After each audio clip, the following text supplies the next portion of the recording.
Parlons de la coalition nationale de lutte contre la vie chère, la corruption, la fraude, l'impunité et pour les libertés, qui est contre l'augmentation des prix des hydrocarbures. Et elle le fait savoir. La CCVC appelle à une marche de protestation le 29 novembre prochain, une marche soutenue par une grève le même jour pour exiger le retour aux anciens prix et à la prise de mesures pour améliorer le quotidien des Burkinabés. L'information est portée à la connaissance de la presse ce matin. Roger Kam et Maïmouna Traoré nous rendent compte.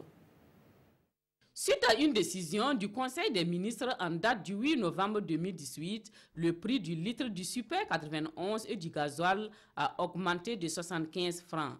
Une décision brusque, unilatérale, inacceptable et inexplicable selon la CCVC, la coalition nationale de lutte contre la vie chère, la corruption, la fraude, l'impunité et pour les libertés.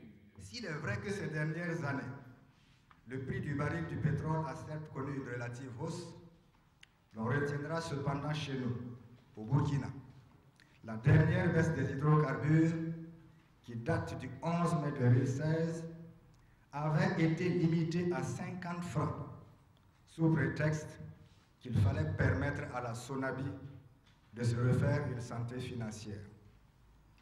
Ensuite, le gouvernement lui-même reconnaît que les difficultés de la trésorerie de la Sonabi sont liées à un cumul de dettes de l'État vis-à-vis de cette société qui s'élèverait à près de 240 milliards de francs CFA. Fait curieux et contradictoire, il ressort d'autre part que des bilans faits lors des assemblées générales des sociétés d'État des 3 dernières années, des bénéfices importants auraient été réalisés notamment par la Sonabi et la Sonabel. Convaincu que cette hausse des prix des hydrocarbures aura des conséquences dommageables sur la vie de la grande majorité des Burkinabés, la CCVC organise une marche de protestation ce 29 novembre sur l'ensemble du territoire national. Selon toujours le premier vice-président de la CCVC, cette marche de protestation sera soutenue par une grève de 24 heures le même jour. Une grève pour exiger, entre autres, le retour aux anciens prix des hydrocarbures, la relecture de la structure des prix, un audit indépendant de la Sonabi et de la Sonabel.